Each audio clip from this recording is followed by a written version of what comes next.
Hey everyone, my name is the Theme Park Evangelist. So, this week is the final week of how to stay faithful and focused on God during difficult times. The reason for that is because technically this is my final week of my winter vlogs, which means that my spring vlogs are right around the corner. It doesn't mean that my at home vlogs are coming to an end. It just means that they're slowing down. So, just to help everybody understand, I moved here to Kentucky from Florida almost 6 years ago. June actually marks about 6 years. I currently live in Dry Ridge, and I've been living in Dry Ridge for almost 6 months. And I originally was living out in the Florence area for the longest time since 2019. So that could be like Burlington, Florence, Ellesmere, you name it. I was in that vicinity from 2019 all the way till late 2024. And now it's coming into March of 2025. We're actually in the very final week of February, aka TJ's birthday week. TJ is the guy who originally helped start up the Theme Park Evangelist, and now it's officially at 500 subscribers. So it's come a long ways, which is crazy. So anyway, I decided to change up the background for today's vlog. I normally vlog in my room, but there was a lot of noise going on at first, and my room is always really dark. I mean, granted, I could open up the window, but I also don't really like opening. I mean, not opening my window, but like at least opening the curtain. My biggest problem with opening my curtain is my room faces the street, and there's a lot of cars that come and go, and I don't overly like the idea of people being able to see me, and I don't like to change the settings on my fan necessarily just because of the fact that it's a pain. So I decided to just change it up anyway. My room's kind of boring, and at least where this room is with the window, it's facing the side yard, and which is nothing but a parking lot and a bunch of trees. So I have no problem with the sun shining in here. It's kind of nice, actually. And this is where I like to spend a lot of my free time, anyways, right out here. Usually, I like to play my Xbox. For the longest time, I was using my roommate's plain extension cord, and then a surge came through and fried it. Which didn't really fry the extension cord, but it fried my power adapter. I mean, granted, it was an old power adapter. So my brother graciously, for my birthday or for Christmas, bought me a brand new power adapter, about $50, and now I have that. And I haven't had any issues ever since. So that's at least a good thing. So anyway, yeah, I wanted to talk to you guys about something a little darker today, which is I'm going to be talking to you guys about how to stay faithful and focused on God during death. Death is something that everybody deals with. Death happens every single day. People are dying all over the world. It's just one of those things. And I know this is not the popular thing to talk about, but eventually, when we do die, and that includes myself, we're either going to go to heaven or hell.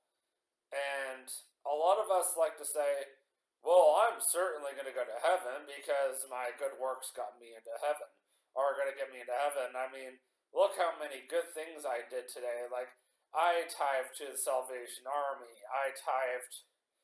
Oh, I shouldn't say tithe to the Salvation Army. Let me just drop the whole word tithe out of the subject. I gave to the Salvation Army today. or I fed a homeless person today. You know, those kind of things. I mean, the list could go on and on and on. But the point is, we can do good things all day long. If you haven't done it already, I would encourage you guys to watch a movie called Angels Love Donuts. It's actually about a man that works in an office setting, and every single day he goes around doing good deeds, and he actually thinks he's going to heaven because of how many good deeds he does. And then he counters an angel who loves donuts. That's the comedic part of the whole movie. But at the end of the day, the movie is really all about how good works do not enter you into heaven. And you can actually find that in the Bible in Ephesians 2 8 through 9. Verse 8 basically talks about how grace, from for by grace, the gift of God, the eternal God's eternal gift, has entered you into heaven, but not by works, lest any man should boast.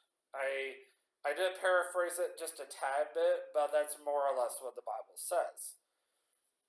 I'm trying to keep it short because I don't want to preach to you guys. And a lot of people think that, you know, either my good works are going to get me into heaven, or my money, my power, my fame. And I'll tell you guys right now, I have a lot of personal issues with my self-confidence and anything that involves that, because of the fact that I truthfully do not have a lot. I'm truthfully not the happiest person in the world. I disguise a lot of my hurt with my fame, with my popularity, and even with my sense of humor. And I know how much Katie, my fiance, soon to be wife here in about 5 months, absolutely loves my humor. But at the same time, it's, not going to solve my problems. So, I just learn to realize that no matter what, I need to turn to God for everything. So, as far as death is concerned, I wanted to share with you guys some stories about times when God did take away people, and I wanted to share two very true stories about two very close people to me that God took away from me at very odd times. And yet God still kept me faithful and focused on Him. And I'm going to share how. So the very first story actually took place back in 2008, so to speak. I don't remember officially the year. I'm very sure it's 2008. But might have been later. I mean, it's been so long, I don't even officially remember the year. That's something I would have to ask my mother. I'm very sure it was 2008, though, because of the fact that I was still going to camp at the time, and I haven't been back to camp ever since I got out of middle school, because I'd gotten too old. So anyway, my parents told me they were coming to pick me up from camp, but they didn't tell me anything else. I had come down with the flu. It was really bad. Like, I was ready to go home and go to bed and just get this flu over and done with. I mean, I had another amazing week like I always had. I used to go to Word of Life camp in Hudson, Florida for 3 years in a row. And Word of Life Camp is a very powerful camp that really can bring you closer to God, or even what's the word I'm looking for? Reconnect you to God if you feel like you've pulled away from God at one point in time. And last but not least, if you are not a Christian, and meaning you do not have that personal relationship with Christ, and you go to this camp, this is a perfect way for you to find that personal relationship with Christ. Well, I was the second one. I reconnected with God during this camp. And I kind of and I hate to say this, but you could be a Christian and you can have a falling out with Christ multiple times over the years because we're human, we're infallible. You have no idea, guys, how many times God and I have had a falling out. It's not because God gave up on me, it's more like I gave up on him. And God has had to get my attention so many times, like he had to do over this winter, and that's why I was listening to Star 93.3, like I do every Christmas, and God started getting my attention again, like he has to do, and it got so bad, my situation, that I've actually been listening to Star 93.3 every single day now. I mean, I may not listen to it so much in the loaner car I have up front because this car has some neat features that just allow me to just go, okay, well, I'm just going to listen to my Spotify, and I got about 1,500 Christian songs, and if I'm in that car, I just go, okay, well, I'm just going to put on my Christian music instead. But I've also been listening to Star 93.3 so much that I decided to start listening to their music, like download their music onto my phone so I can listen to it in the car. And even when I do get my Kia back in the future, I can start listening to my Christian music in my car as well. So anyway, that's kind of what the point of the Word of Life camp was all about. So my parents did come and pick me up from this camp, and I asked my parents why there was so much luggage in the car. I said I've got the flu, I'm not feeling well, I'm ready to go home. And they said, well, we're not going home, we're going to Canada. And I asked, why are we going to Canada now? I need to go home. And they literally turned and they looked at me, and you know that kind of look that somebody gives you when it's like that serious look, is especially when it's somebody you're really close to. That's the kind of look I got. And then there was a very long pause, like longer than there should have been. Like there was like maybe a 10-second pause, which made me go, uh-oh. And then I got from my dad, your grandmother is dying. And I was like, and my grandparents that my dad was referring to were living in Meaford, Ontario at the time. Now, I don't mind talking about this now because you guys tried driving up there just to go and see where Meaford is, and truthfully, there's not really much out there other than my grandparents' tombstones, and even I don't know where their tombstones are. I know the cemetery they're at, but that's all I know. But that's not going to mean anything because I don't know the plot point they're at. There's only 2 people that 100% know where they're at, no questions asked, and that's my uncle and aunt that live in like an hour south of there, not too far from Wasaga Beach, Ontario, Canada, and that's it. And even then, they're still out in the middle of nowhere. So it's very hard to go find them. But they're also the campers of the family. So they're kind of everywhere right now. But anyway, we made this drive all the way up to Meaford, Ontario. And at the time when I first got there, it was just me, my parents, my brother, that were all in the car together. I mean, well, not in the car, but obviously, but, at the house, and then plus my grandparents that were in the house at the time. And my grandmother and I pretty much stared at each other all night. I mean, not all night, but I'm sorry. Well, my grandmother and I stared at each other. But it wasn't like a creepy stare. It was more like a I'm gonna miss you kind of stare.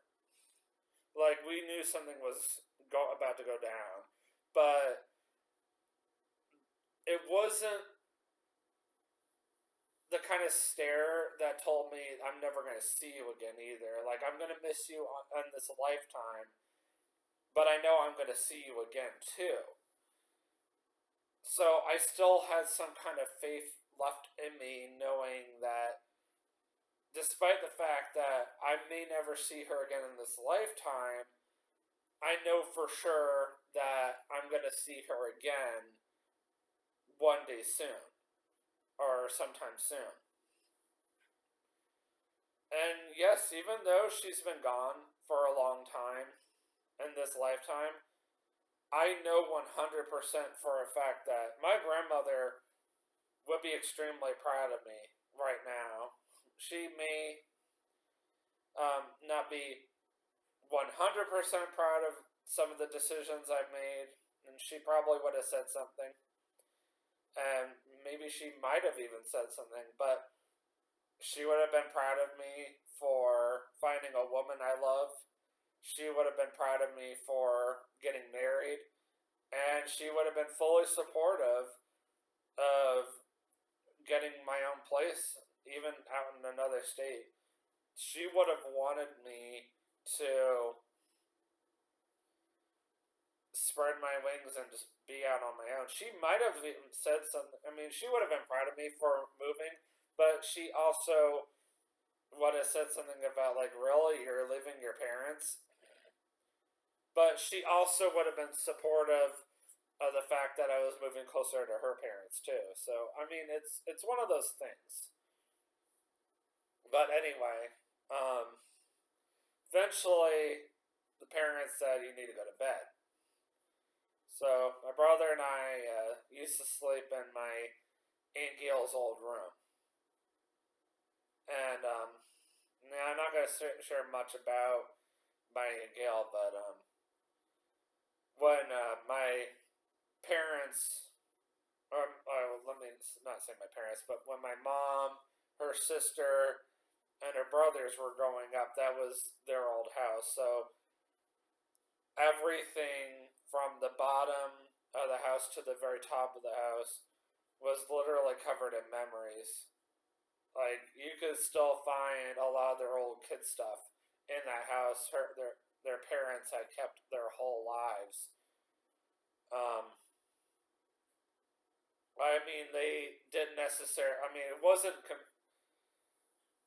I mean, they did live there, yes, a very long time, but it wasn't their, like, birth house, if that makes any sense. They actually grew up in another house further south, and that was their old childhood house. But anyway,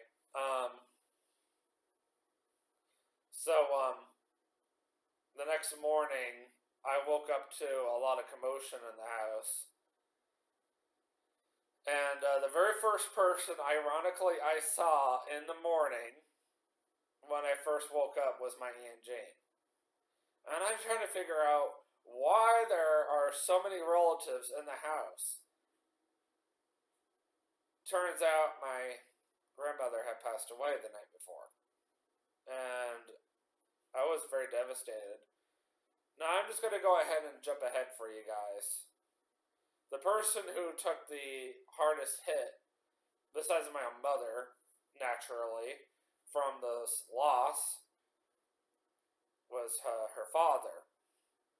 They ordered Chinese food that night, and I just remember looking at him when my mom asked him if she was going to eat. If he was going to eat.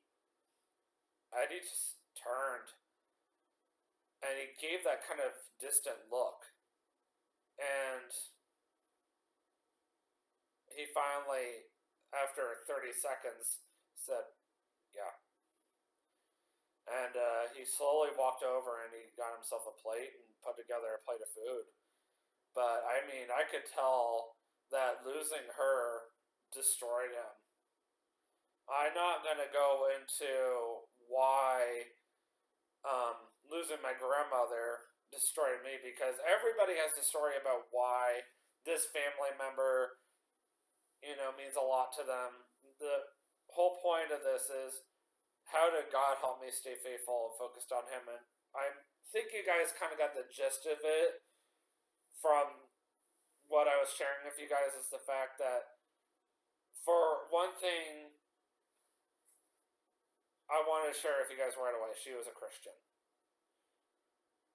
Not only did she attend church every single week, but she 100% believed in the one true God. She had a personal relationship with Jesus.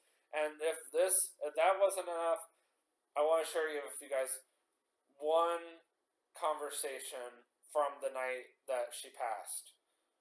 My mom stayed by her side all night. And then she asked her mom, "Are you ready to go home to God?" And her mom said, "I am very ready. I am very much so ready." Because her mom knew where she was going. And she was ready to go home. And that's something that I've always been optimistic about all these years, even though it's been almost 20 years since God took her home, is knowing that eventually when God does say, "Well done, my good and faithful servant, I'm ready for you to come home," is knowing that my grandmother, my first grandmother my one and only grandmother that's up there, because I still have one more grandmother left. For how much longer, though, that's the real question, is up there in heaven waiting for me right now, and everybody else. And I also know that she's so excited to see everybody again, but she also doesn't want us to rush getting up there. She wants us to fulfill the Great Commission while we're still down here on earth, and she doesn't want us to spend our lives here on earth dwelling over the fact that she's gone, but instead to focus on making sure that everybody knows about God and making sure that we live our lives to the fullest, and when the time comes to come home, when God tells us to come home. Alright, now I have one more story to tell you guys. I could tell you guys about the fact that my dad's father passed away not even 3 years later. And he and I were pretty close too, but not as close as my mom's father and I were. My mom's father has been gone for almost 8 years. August will make 8 years. But the reason why this one really devastated me is because I had just seen him in, not even 3 months before, for my cousin Laura's wedding. And she was the first one on my mom's side of the family to get married. So when, of course, I announced that I was getting married, and literally the same exact month that, my grandfather passed away, but thankfully at the beginning of the month, which is thankfully and ironically a Canadian holiday weekend, all of them, I shouldn't say everybody, but 75% of my mom's side of the family, if not slightly more, jumped on the bandwagon and said, "Oh heck yeah, I'll be right there. You better believe we're gonna be there." And like I said earlier, my mom's mother and I'm sure her father would have come too. Even if it took a lot out of them, they still would have come because those are the kind of people they were. If And this also would have probably put a lot of pressure on my uncle and aunt in British Columbia because if they had heard, like my uncle Andy, for example, if he had heard his mom and dad were going, he would have made more of an effort to go too. But it's one thing to hear your siblings are going to a wedding than your parents. And, mom and dad are gone now. It doesn't matter now. So you can make your own decision, especially when you're a grown man. I mean, come on, man. Not trying to use man in the same sentence or anything, but I actually got the call about my grandfather from my dad once again. I find it odd that my dad has to be the one to make all those calls. So, all I did was call up my job because I figured, I could use a day to grieve. Because I was like, I don't really know if I really want to go to work the day I just found out my grandfather passed away. And then they turn around and give me a week. It's like, oh, I just really need it today. Oh, no, no, no, no. It's fine. We understand it. It's like, this was back before Disney went the direction that they did. And I'm going to leave it at that. And, so back when Disney was still at its prime, in other words. And, I, literally had the hardest time mentally focusing that day. And I remember when we did go to bury my grandfather, watching my mom break down really badly really broke me. And at the time, it didn't really make much sense to me. And I know this is going to sound silly, but I actually had asked why my mom broke down in tears the way she did when we were standing at the plot point where her mother was currently buried and her father was being buried right next to her mother. And I didn't put two and two together at the time, but it obviously makes sense now why she broke down the way she did. And I don't know why 24-year-old David couldn't figure that out, but 31-year-old David can figure that out. It's like, really? But anyway, yeah, I can understand now why my mom broke down like that. And I think what really bothered me the most was the fact that every single year I had been going up there and I had gone to see my grandfather. We spent a lot of time together. We talked a lot. He really loved his grandchildren a lot. He loved them so much that as much as it hurt him, he would come downstairs slowly but surely, and he'd just come and spend time with his grandchildren, and then he'd just fall asleep down there.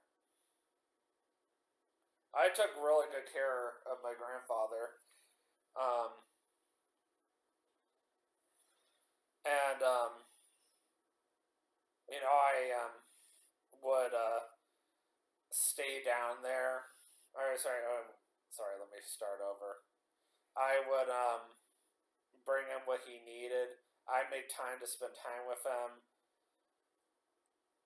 I was one of the people that would go out of my way to go and pick him up from his nursing home. I probably saw him more than any of the cousins did. And it really took a toll on me when I heard that he had passed. Because I probably took more pictures of him than anybody. Besides, of course, his own children, naturally. But the one thing that really bothered me the most was when I was getting really close to my grandfather, that's when he admitted to me that he was an evolutionist. And I think he told me originally, but then he started telling everybody else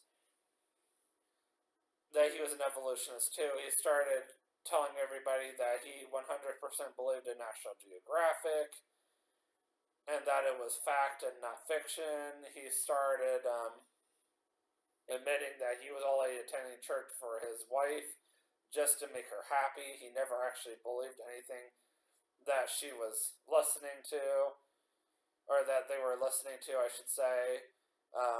That he never really cared about that kind of stuff. And then he started hating my father. And I mean, I admit, my dad and I don't always have the greatest relationship, but I do not approve of any family member hating my father for any reason. Because I don't even hate my own father. I've never hated my father. My dad and I may butt heads a lot.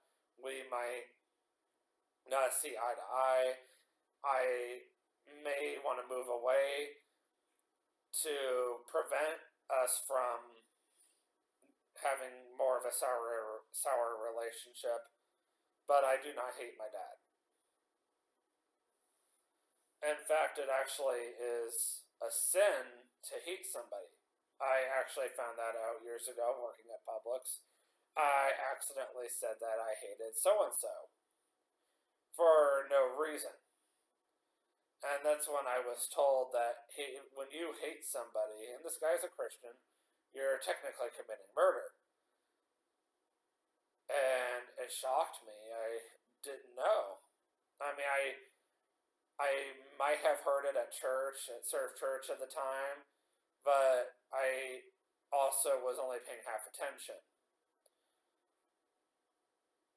But, the one reason why I've been able to stay faithful and focused on God, despite the fact that my grandfather, for the most part, might have stayed an unsaved person that whole time, is I've just learned to just have faith and trust that God that we planted that seed and that God worked in his heart, and that there was a chance that my grandfather did give his life to Christ.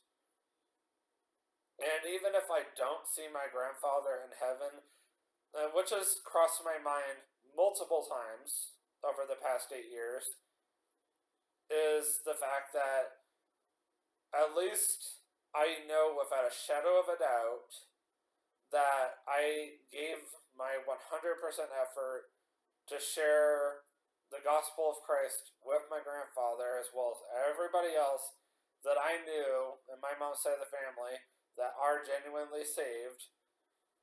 And my grandfather hardened his heart and refused to believe it. And at the end of the day, that's something that he had to take up with God himself. And that he's going to take up with God again during the great throne judgment. Just like I have to do, just like Katie has to do. God is going to judge me for anything I personally did on this earth during my lifetime. He's not going to judge me based off of stuff that both Katie and I did together as a couple. Even though I keep getting told over and over and over again that there's no longer just you, there's we now. God does not see it that way during that great throne judgment. God is going to be like, it doesn't matter what everybody else told you. Even when you're a couple, what matters is what you, David, did on this during this lifetime, and that is what I'm going to judge you on. And that's something I think about a lot, because at the end of the day, I am my own person, and that's how God is seeing me, and that's how God is going to judge me. And I know God is going to judge me even on stuff that Katie and I did wrong as a couple, because at the end of the day, yes, Katie and I might have mutually agreed to do stuff together as a couple, but it doesn't matter, because I still have my own brain. I still am capable of making my own decisions, just like Katie is. And I've told this to Katie so many times that I'm literally letting you make your own decision. Here's my advice. Here's my biblical advice. You can take it or leave it, but I'm going to, do things this way. The last thing I want to mention to you guys that has to do with staying faithful and focused on God. This is when it comes to a relationship, and this is something I'm learning moving forward as I head into marriage, is just knowing that, yes, Katie and I are a couple, but at the same time, Katie and I are completely different people. Even though we're becoming one flesh in the next 5 months. Say, for example, when I eventually take her to Central Florida again, and we go to Universal, I absolutely love roller coasters. Katie does not like all roller coasters. I absolutely love the Velocicoaster, for example. It is a thrill, it is an adrenaline rush to me. I absolutely enjoy it. I can't get enough of it. But for Katie, it terrifies her. Just because at that point we'll be one flesh doesn't mean that all of a sudden, if like by magic or some miracle, she's suddenly going to love it. Just because she has the same last name as me, just because we have a lot of similarities, doesn't mean that we're going to have the same interests. And that's okay. And I could make my own decision whether I want to find something for her to do by herself, if I wanted to do this, by the way, and say, okay, well, how about you go and do this for like 30 minutes? I'm just throwing that number out there. Well, I go ride the Velocicoaster, and then we'll meet back up at, say, for example, the Jurassic World Discovery Center, Jurassic Park Discovery Center, at such and such time, and we'll go from there. Or I could choose to say, you know what, it's more important to me to spend time with you. I can come back another time and do this. And I mean, Katie could even go and say, no, it's fine, go ahead and do it. And I could say, are you sure?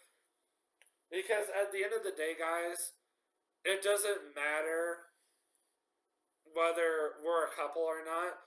Katie can make her own decisions. I can make my own decisions. And God is going to God is going to judge me on my own decisions one day when I die. And God is going to judge Katie on her own decisions when she dies. Even though we're a couple, even though we're getting married, God is still going to judge us based off of our own decisions. And that's all there is to it. So, use this time now to focus on whether you are ready for that great throne judgment, because everybody has to deal with it. Everybody. Even my good friend James Lyman, who is a full-time missionary, has to get judged by God. Even though he has spent countless years going on preaching the word of God, he still has to get judged because, James has had a checkered past, just like I have. And yes, I've done a lot of biblical things over the years, but at the same time, my life ain't perfect. I do a lot of sinful things off camera. I'm not afraid to say I'm sinful. I know some people might try to water down that word a little bit, but I'm not afraid to say it. I do some sinful things, even probably a lot of sinful things off camera. But I'm also not afraid to, admit that, with by the grace of God, I can ask God for forgiveness, keep moving forward, and knowing that God could take me home anytime, even 5 minutes from now, even a minute from now. And I'll let him judge me the way he wants to. I'm obviously not going to stop him because I can't anyway. Well, this was definitely my longest How to Stay Faithful and Focused on God During Difficult Times, but don't quote me on that. I might have done a longer one. I might have done one just as long. But I figured with this being a very controversial topic that I would spend a lot of time. But with that being said, I'm going to go pack my dinner for tonight as I'm going to be leaving for work here in the next 18 minutes. I'm finally going back to work again today. And I'm very happy about that because I haven't been at work in 4 days. Excuse me. When I see you guys again tomorrow, on Tuesday, March 25th, I'm going to talk to you guys about what it was like, let me rephrase that. I'm going to talk to you guys about why I dislike doing DoorDash for customers who want free meals. Now, one's going to be a lot shorter than this one, I promise. And then I'm going to be doing some YouTube shorts over the weekend at the Homewood Suites in Florence, Kentucky. But Lord willing, I will be attending Winter Jam again 2 weeks from yesterday, which is Sunday, March 9th. And we'll see what happens from there. So always remember, you can do all things through Christ who strengthens you. Have a great day. Peace out.